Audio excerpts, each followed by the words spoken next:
hermanos y hermanas. Todos sean bienvenidos esta mañana a este lugar donde estamos congregados con el fin de ser edificados a través de la palabra del Señor. Sin duda alguna que nuestros hermanos de este lugar han orado por estas actividades y dentro de sus oraciones principalmente ha sido encaminado a que todas las actividades transcurran con la bendición del Señor. Espero que usted y yo estemos en la paz del Señor y listos para que el Señor nos hable a través de su palabra y que al terminar la actividad nos podamos ir mejor de lo que llegamos a este lugar. Así que vamos a continuar en la palabra de Dios.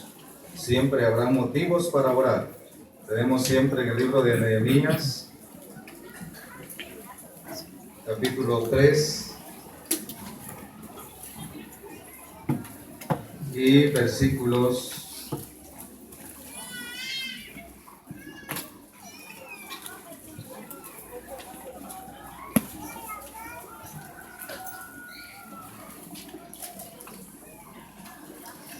'Vamos a ver el versículo 3 también.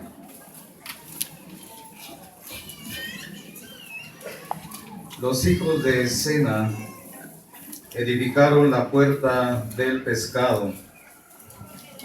Ellos la enmaderaron y levantaron sus puertas con sus cerraduras y sus cerrojos. Que el Señor nos ayude en la meditación de su palabra. En el orden que teníamos el día de ayer en relación a la reconstrucción de los muros de Jerusalén y las puertas también en su orden, el día de ayer entrábamos a la primera puerta, que es la puerta de las ovejas. Quiero abrir un paréntesis para decirle que hablando ayer acerca de la entrada por la puerta de las ovejas y lo que el Señor expresa en el Evangelio de Juan capítulo 10, cuando Él dice: yo soy la puerta de las ovejas. Y luego esto dio pie a hablar sobre el tema de nuestra salvación. Y también, de acuerdo a la palabra de Dios, encontramos que la salvación nuestra se establece, se construye en tres tiempos: la salvación presente, la salvación pasada, presente y futura también. Pero de igual manera es importante mencionar que no estamos diciendo o ignorando también que en el tiempo actual, la era de la iglesia, como le decimos, también puede haber simples profesiones que no son profesiones de fe, y que esto también fue contemplado por el Señor, que durante este tiempo habrían profesantes nada más, mas no así hijos de Dios legítimos conforme la palabra de Dios lo establece. Es muy importante hacer de esto mención, porque no queremos crear falsas ideas, principalmente de aquellos que no han recibido al Señor a través de ese acto de fe, sino conviven o comparten con el pueblo del Señor por otros objetivos, que no es en realidad la búsqueda sincera del Señor en ese acto de fe. Ahora tenemos en este caso la segunda puerta. Dice: los hijos de Sena edificaron la puerta del pescado. Cuando hablamos acerca de la puerta del pescado, porque esto lo vamos a encaminar al tema de oración, la puerta del pescado nos hace recordar las palabras de nuestro Señor Jesucristo. Vamos a ir al Evangelio de Mateo, capítulo 4. Evangelio de Mateo, capítulo 4.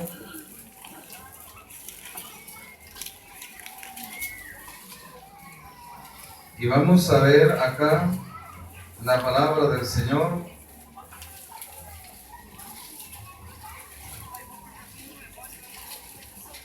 Dice el versículo 17: desde entonces comenzó Jesús a predicar y a decir: arrepentíos, porque el reino de los cielos se ha acercado.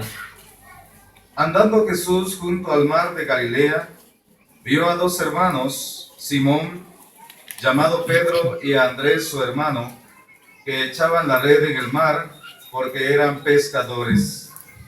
Y les dijo: venid en pos de mí, y os haré pescadores de hombres. Ellos entonces, dejando al instante las redes, le siguieron. Pasando de allí, vio a otros dos hermanos, Jacobo hijo de Zebedeo, y a Juan su hermano, en la barca con Zebedeo su padre, que remendaban sus redes, y los llamó. Y ellos, dejando al instante la barca y a su padre, le siguieron. La tipología de la puerta del pescado. En realidad, cuando hablamos de la puerta del pescado, es que probablemente por aquí o por ese lugar existía un mercado de pescados. Pero el propósito principal de esta enseñanza es caer exactamente en estas palabras de nuestro Señor Jesucristo: ser pescadores de almas. Cuando hablamos acerca de prioridades de la vida cristiana y comenzamos a hacer una lista de las mismas, ¿cuál es la prioridad de la vida de un cristiano? Es muy importante tener claro que la prioridad de las más grandes que tenemos es cumplir con la gran comisión, ser pescadores de almas. Isaías 52:7 es un texto que llama la atención y dice: cuán hermosos son sobre los montes los pies del que trae alegres nuevas, del que anuncia la paz, del que publica salvación, del que dice: tu Dios reina. La puerta del pescado. Si bien es cierto, la primera puerta que vimos, la puerta de las ovejas, la puerta de la salvación, por donde entramos, ahora viene el tiempo de la responsabilidad. Bueno, ¿cómo compartir las buenas nuevas de salvación? Hemos de entender que la iglesia del Señor en ese tiempo, Él le ha encomendado esta tarea, la tarea de la predicación. ¿Qué es predicar? Predicar es comunicar con claridad el mensaje de Dios. El predicador, el que anuncia el mensaje de Dios, debe ser un pregonero fiel, que debe transmitir el mensaje tal y como lo ha recibido de su Señor. El mensaje puro, el evangelio puro de la salvación. Sabemos que en esos tiempos en que estamos viviendo, hay algunos que podríamos llamar pseudoevangelios, que han comenzado a proliferar, que le predican a la persona, pero el mensaje no es el mensaje de la cruz.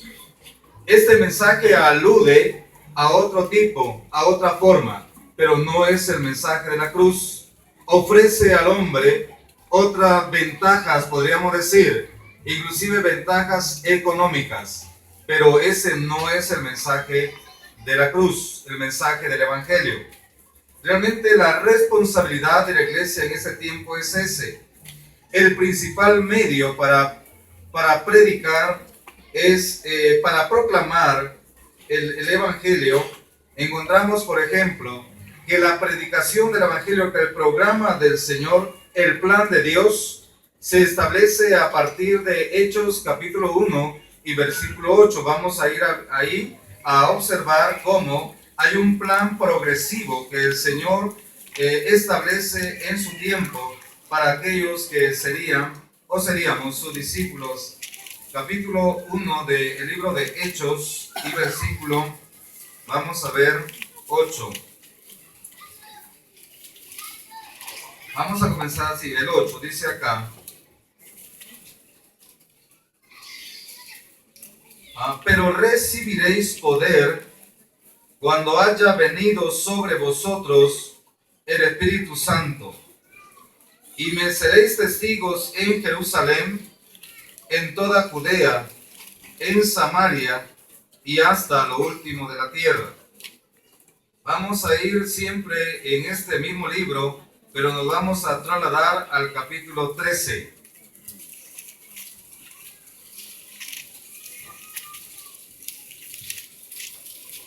Versículo 1. Había entonces en la iglesia que estaba en Antioquía profetas y maestros: Bernabé, Simón, el que se llamaba Níger, tenemos Lucio de Cirene, Manaín, el que se había criado junto con Herodes, el tetrarca, y Saulo. Ministrando estos al Señor y ayunando, dijo el Espíritu Santo: apartadme a Bernabé y a Saulo para la obra a que los he llamado. La dinámica de la palabra de Dios que encontramos aquí en este libro de Hechos es muy especial. El libro de Hechos no solamente es la narración de todo lo que sucedió en la vida de la iglesia de los primeros años, sino que contiene especialmente el poder grande del Espíritu Santo moviéndose en la vida de la iglesia, pero impulsando a los hermanos a moverse en la dinámica de la proclamación del Evangelio. La verdad que el libro de Hechos es un libro muy dinámico. Contiene muchas vivencias, tantas cosas que la iglesia de los primeros años tuvo que experimentar. Podemos decir que el libro de Hechos es un eslabón muy correcto y perfecto entre los evangelios y las cartas. En realidad, el libro de Hechos contiene cómo la vida de los hermanos se fue moviendo a partir de los primeros años, y el Señor se valió primeramente a través de esos viajes misioneros, pero también a través de la persecución, para que el evangelio fuera proclamado y que el programa establecido a partir del capítulo 1 y versículo 8 fuera avanzando paso a paso hasta llegar a nuestras tierras. El evangelio de nuestra salvación. Encontramos que en el libro de Hechos el programa de Dios se cumple fielmente. Aquí encontramos a los primeros hermanos saliendo de la iglesia de Antioquía, la iglesia que se conoce como la iglesia misionera de esos años. Ellos han estado allí, han estado sirviendo. Ellos han vivido, han estado allí en esa iglesia. Sin embargo, ha llegado el momento que deben ser enviados. ¿Y quién es el agente activo? Es el Espíritu Santo. Por eso encontramos ahí en el mismo texto de 1:8, como el Señor dice: pero recibiréis poder cuando haya venido sobre vosotros el Espíritu Santo. Encontramos, por ejemplo, en esa misma dinámica del libro de Hechos, a Felipe proclamándole el Evangelio, también siendo enviado por el Espíritu Santo a juntarse a aquel carro donde aquel etíope viajaba también. Allí está la dirección del Espíritu Santo. Entonces nos preguntamos en esta mañana: ¿necesitamos al Espíritu Santo cuando proclamamos las buenas nuevas? ¿Nos encomendamos a Dios? Por ejemplo, esta mañana, hermanos, hemos orado desde muy de mañana, hemos doblado nuestras rodillas para que el Señor se manifieste a través de su palabra, la dirección del Espíritu Santo. El Espíritu Santo nos llama a libertad, pero no a libertinaje. El Espíritu Santo nos llama a unidad. Todos tenemos esa responsabilidad. A partir de que el Señor fue formando a sus discípulos, en una ocasión decíamos, la escuela de Jesucristo es la escuela modelo. Él es el maestro perfecto para nosotros. Él no envió, por ejemplo, vimos en el primer texto de entrada en el Nuevo Testamento, el llamamiento inicial del Señor a los suyos. ¿Cómo nos encontró el Señor? Ejerciendo un oficio. Y yo me he dado cuenta, hermanos, que normalmente cuando el Señor nos llama nos encuentra ocupados, haciendo algo, ocupados en las labores, inclusive labores seculares, pero el Señor siempre llama a gente ocupada. Hay una nueva comisión, hay una misión. Pero allá de los primeros, del primer día, cuando el Señor comienza a llamar, y a configurar a ese pequeño grupo que más tarde serán llamados los discípulos del Señor y luego los apóstoles también. Él impregna a ese grupo de amor y de paciencia. Él es el maestro. Él sabe que aquellos hombres a los cuales ha llamado son hombres imperfectos, pero él debe trabajar con ellos. A lo largo de días, meses y de años, él irá labrando paso a paso la vida de los suyos. ¿Por qué? Porque los está preparando. ¿Para qué? Para proclamar el evangelio. Hay una misión. El Señor no les entrega la comisión al día siguiente. Hay un proceso de formación. Hay enseñanzas que ellos deben recibir, pero enseñanza no solamente de palabra, principalmente con el ejemplo que el Señor les va a dar a los suyos. Así que ellos, en ese llamamiento que el Señor les hace, vamos a decir con palabras simples, que se están inscribiendo a esta escuela, la escuela del Señor. Hay algo que aprender cada día en la escuela del Señor. Luego que todo esto ha transcurrido, viene el plan. Cuando hablamos del proceso de formación, vamos a ver el Evangelio de Lucas, capítulo 5. Y hablemos siempre de cómo el Señor nos va formando para poder ser testigos también, como Él dice ya en Hechos. Lucas, capítulo 5.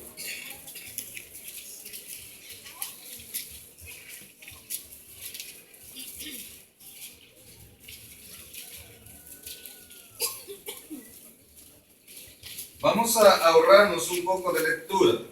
Esta escena tiene lugar en el lago de Genesaret. Y dice aquí la palabra de Dios. Vamos a saltarnos al versículo 4. Cuando terminó de hablar, dijo a Simón: boga mar adentro y echad vuestras redes para pescar. Respondiendo Simón le dijo: Maestro, toda la noche hemos estado trabajando y nada hemos pescado, mas en tu palabra echaré la red.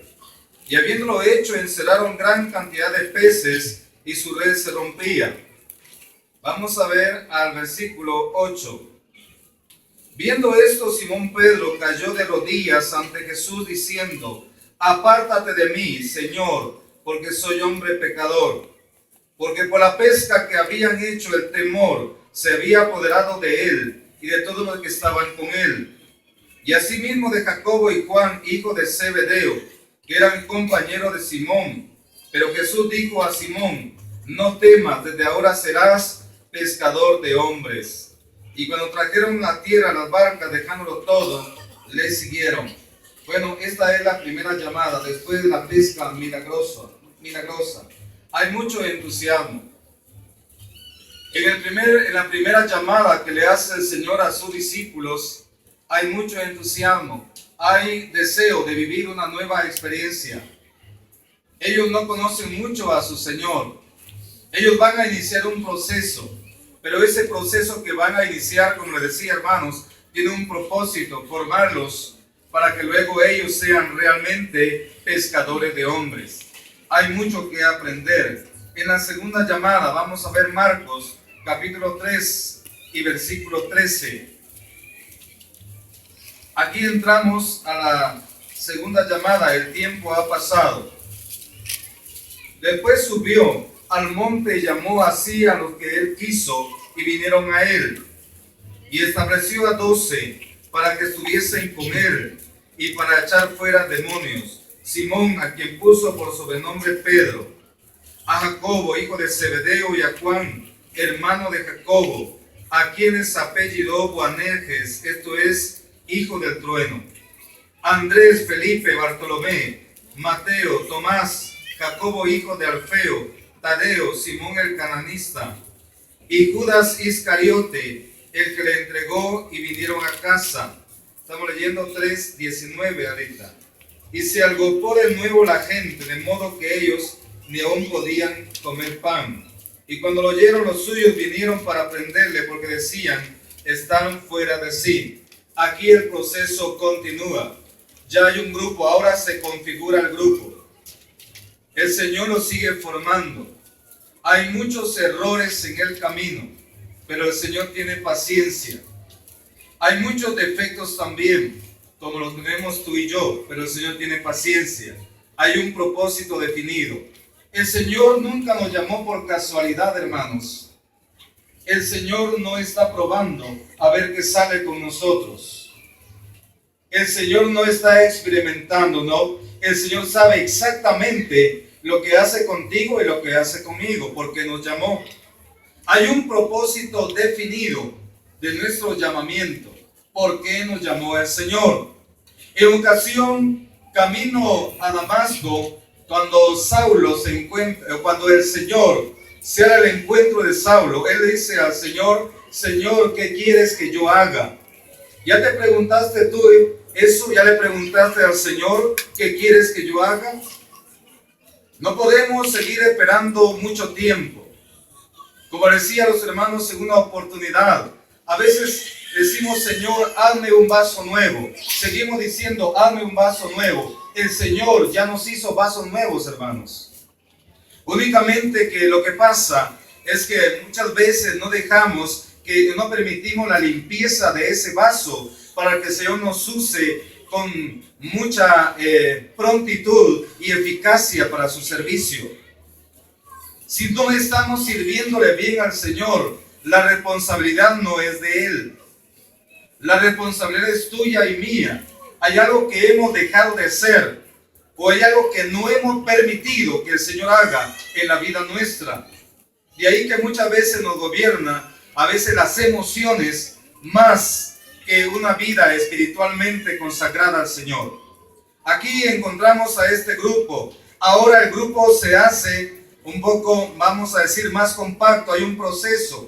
Ahora esa es la segunda llamada en el monte. Esta segunda llamada tiene lugar en el monte. Ahí los llama el Señor. Vamos a la tercera llamada y definitiva. Vamos a ver siempre en este Evangelio, capítulo 21.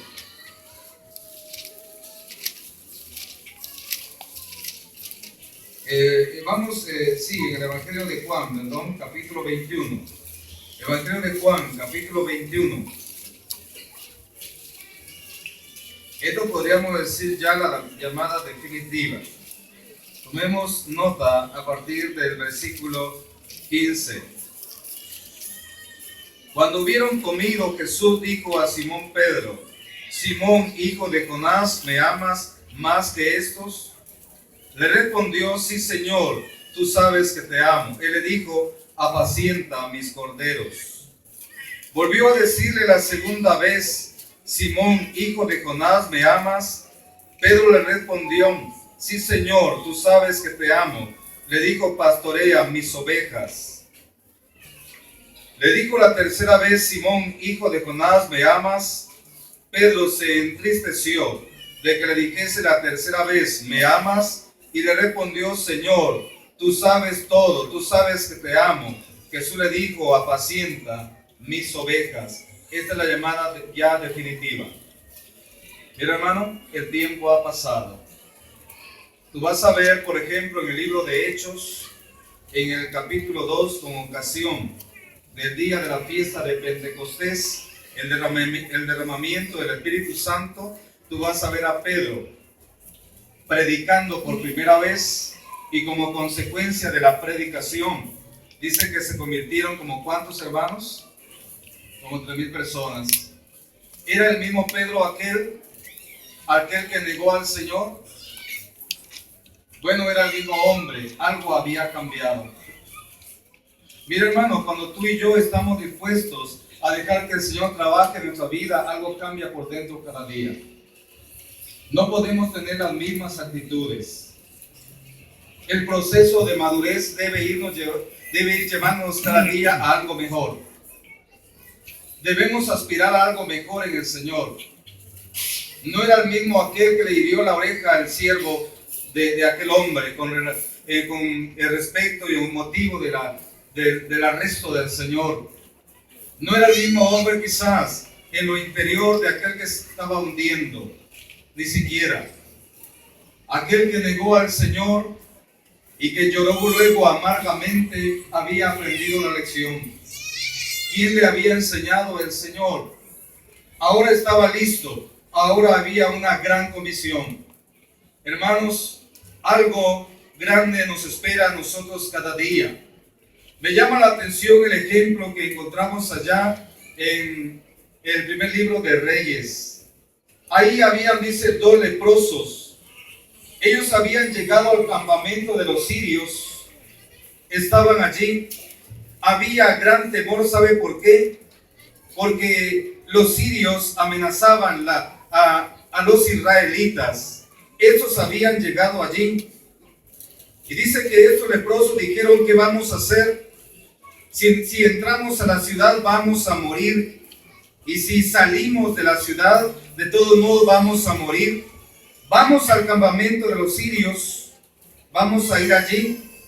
Y dice la palabra de Dios que en realidad, vamos a ver al segundo libro de Reyes, capítulo 7, y vamos a ver el ejemplo de estos hombres en cuanto a su actitud.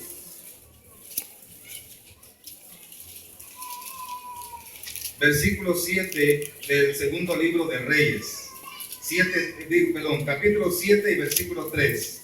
Había a la entrada de la puerta 4 hombres leprosos, los cuales dijeron el uno al otro: ¿para qué nos estamos aquí hasta que muramos? Si tratáremos de entrar en la ciudad, por el hambre que hay en la ciudad moriremos en ella. Y si nos quedamos aquí también moriremos. Vamos pues ahora y pasemos al campamento de los sirios. Si ellos nos dieren la vida, viviremos, y si nos dieren la muerte, moriremos. Se levantaron pues al anochecer para ir al campamento de los sirios, y llegando a la entrada del campamento de los sirios no había allí nadie, porque Jehová había hecho que en el campamento de los sirios se oyese estruendo de carros, ruido de caballos y estrépito de gran ejército. Y se dijeron unos a otros: he aquí el rey de Israel ha tomado a sueldo contra nosotros a los reyes de los heteos y a los reyes de los egipcios para que vengan contra nosotros. Y así se levantaron y huyeron al anochecer, abandonando sus tiendas, sus caballos, sus asnos y el campamento como estaba, y había huido para salvar sus vidas. Cuando los leprosos llegaron a la entrada del campamento, entraron en una tienda y comieron y bebieron, y tomaron de allí plata y oro y vestidos, y fueron y lo escondieron. Y vueltos entraron en otra tienda, y de allí tomaron y fueron y lo escondieron. Luego se dijeron el uno al otro: no estamos haciendo bien. Hoy es día de buena nueva y nosotros callamos, y si esperamos hasta el amanecer, nos alcanzará nuestra maldad.